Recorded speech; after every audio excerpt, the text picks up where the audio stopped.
Hi there, this is Ranjit, and in this video we'll be doing the review for this LG G3, and this review is going to be very different, and this is sort of a long-term review. I have been using this smartphone for over about 2 months or so I won't bore you with the specs and the marketing lingo or something like that. I'll share my experience with this device because I've been using it for about 2 odd months, and I've made several pointers. LG touts some marketing stuff like it has a quad HD display, and on the back it has laser focus, etc. I won't get into the marketing details, and we'll look at this device as an end user point of view. And first thing that LG talks is that quad HD display. Yes, it's a quad HD display, but again that is one of the cons with this device. Actually, I'll talk about the cons and the pros later on also in the video, but overall the display is pretty good. It's a IPS grade display, and the panel quality is actually very good. It's a 5.5-inch display. One thing that I really like about this device is that though it has a 5.5-inch screen, then also just notice this device, the bezels are extremely thin and you can barely manage it in a single hand. I would say that's not the case with many of the other 5.5-inch devices. And also it does not have any buttons on the side. All the buttons are on the back, and I actually do not use these buttons a lot because LG does have this knock on. For example, you can just use that facility to put the phone to standby or just wake, and this actually works a lot, and I use the device like that. So yes, we have this power button at the back, but I generally do not use that.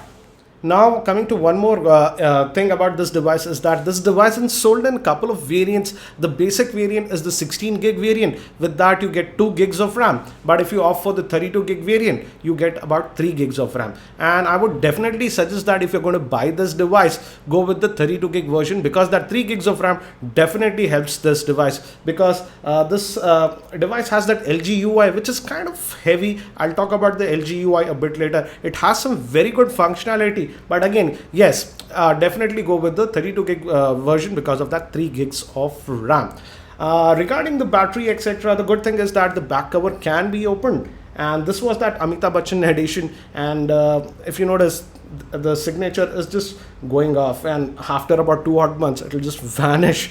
Anyways, the back cover can be opened and you can access the battery. The battery is a 3000 milliamp hour battery, and I would say the battery life is pretty decent. With normal to even slightly above normal usage, it should easily last you for a full working day. But as I told you, I was using this device for almost 2 months now, but on very heavy days where, for example, I am on going out somewhere, I have to leave the house at about 4 o'clock in the morning and my day ends at 11 o'clock at the night. During that time, sometimes at about 7 or 8 o'clock, I had to top it up because it was falling around 20%. But for most users, I would say the battery life is pretty decent on this device.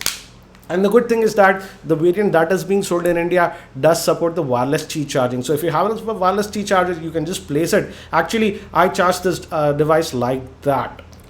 Also, regarding the call quality on this device, the call quality was very good. I did not face any issues with the call quality, and even the other parties at the other end never complained me about muddy calls or something. So LG did a very good job regarding the call quality. We also do have a LED notification light, and if you get missed call, SMS, etc., it glows in. So that's not a problem. Also, I do like the fact that again, see the bezels. It's a very what do you say? The screen is the highlighting factor of this device. The front portion is almost just the screen, and I actually like that in terms of look also. Also, this device is pretty rigid. Actually, the entire casing is enclosed in aluminum frame. So yes, it did fell out of my hand about 2 times, but nothing has happened to this device. So works pretty well in my opinion. Now, if we talk about games, here also I did not face any issue with this device. I actually played a lot of games on this device. In fact, I have already posted a gaming review with this device. So in terms of gaming also, I did not have any problem. Also, the loudspeaker on the back is actually pretty loud. It's a 1 watt speaker. Though it's a single speaker, the output from the speaker is also pretty good. So no issues regarding that also. Now if we move to the camera is pretty interesting on this device. The main camera, the rear facing camera, is a 13 megapixel shooter. It also has optical image stabilization, and we have that dual tone flash, and we also have a laser. quite a mouthful, I would say. The laser actually helps it in assisting for autofocusing. So the autofocusing is very fast. If you just tap on a subject, it just focuses and you can quickly take the shots. And I would just share some of the sample shots that I've taken during the past 2 odd months. I was also on a vacation and this camera did not disappoint me. Even in artificial lighting and indoor lighting conditions at night, the camera performance was very good. So I'm actually pretty happy with the camera performance. Also, it can record video at 4K. So if you like 4K recording, that is there. Also, moving to the front facing camera, here also I was very impressed. I have to say the front facing camera on this LG G3 is among the best in Android devices. In fact, it was so good that I actually recorded some of my YouTube videos with just the front facing camera. Links for those videos will be in the YouTube show note. So overall, the camera performance is very good, but it's not excellent. In the software department, LG skimmed a few things. For example, with the LG G2, which was the earlier version of this device, LG did provide a lot of manual options in the camera, but with this LG G3 they tried to simplify that, so we do not have a lot of manual control over the camera. Now moving to the interface, it runs the LG custom skin, and I would say this custom skin is a lot better than the earlier LG skins that we have seen, and it does offer a lot of customization. In fact, you can even customize the virtual buttons that you have on this device. You can actually add buttons, you can swap around. So the amount of customization that LG has offered is pretty good. But one con is that I noticed that this UI is not silky smooth, and sometimes, I would say, stress that it's only sometimes, I do notice a minor lag in the UI when moving between the home screens. It does not happen every time, but yes, sometimes it does happen, and that is annoying in my opinion. A flagship device should not do that.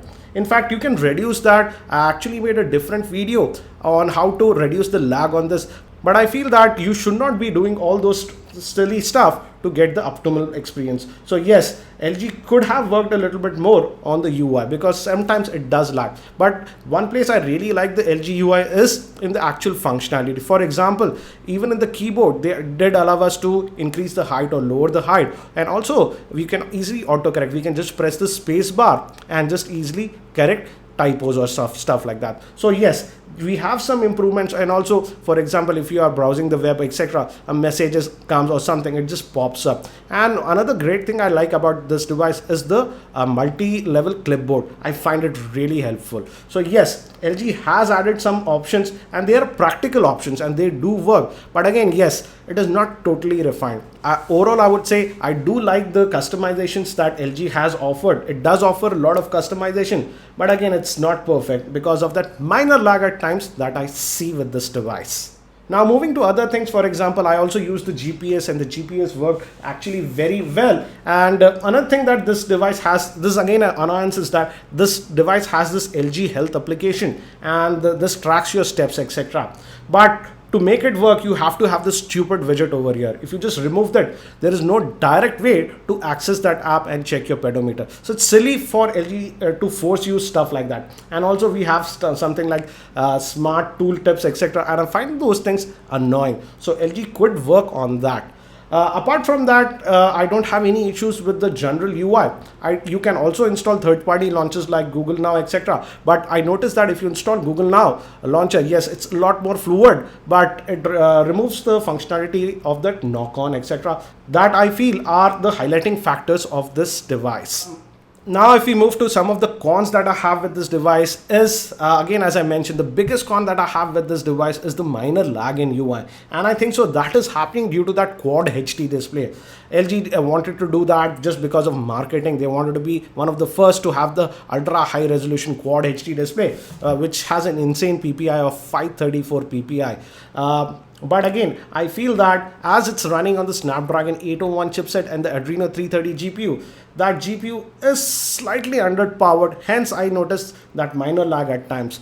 And also because of that Quad HD display, the panel is not as bright as some of the other leading smartphones in the market. It is adequately bright, I would say, but at even the maximum brightness setting, it is not as bright as some other handsets. Also, I noticed that though the display quality is very good, but the contrast levels could have been better in my opinion. So yes, the Quad HD display is great, but again, it negatively, affects the battery life in my opinion. Because even if we take the LG G2, in my opinion, that also had a similar battery capacity. The LG G2, in my opinion, gave better battery life compared to the LG G3, and I think so. The major reason is the Quad HD display, because it simply has a lot more pixels to power up. Another con that I faced with this device is, and again, this is very rare occasion, and as I told you, I have been using this device for over 2 months.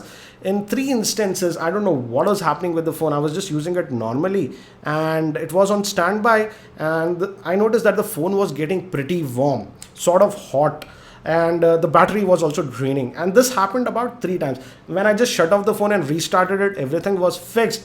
And this happened to me about 3 odd times. So I just wanted to share that with you. But overall, day-to-day performance, it's not happening. It's not like that I could recreate that situation. So I don't know why it happened. So overall, still I would say this LG G3 is a pretty good Android smartphone by LG, barring some of the minor cons that I have mentioned. The only biggest con that I feel is the minor UI lag that you might notice sometimes. But apart from that, overall, I still like this handset because of the large 5.5-inch screen and the thin bezels. You can easily hold it in a single hand, and also the camera performance overall is pretty good. Now if we come to the pricing, the LG G3 32 gig version, when it was launched in India, was selling for around 48,000 or so. But now after 2 odd months, the price, I checked Flipkart, it was hovering around 38 to 39,000. I'll have the link for Flipkart. If you're buying from Flipkart, please do use the link. It helps the channel. And I would say certainly if you are looking for a high-end Android smartphone, definitely have a look at this LG G3. But again, if you want the smoothest Android experience without any lag, then this phone is not for you. In that case, I would say the Moto X2 does not exhibit any lag, and it's a lot more fluid device. Another thing that I have with the LG devices is that in terms of Android updates, they are not the fastest. So that might also be a con with this device. Yes, this device might also get the Android L update, but again, LG is generally very slow with Android updates. So this is my frank opinion regarding the LG G3 after using it for about 2 odd months. What do you feel about the review? If you like this review, hit that like button, and if you're not subscribed to my YouTube channel, hit that subscribe button. I've also made several other videos on this LG G3 covering its various other aspects. Links for those videos will be in the YouTube show notes. Thank you for watching this video. This is Ranjit, and I hope to see you in my next video.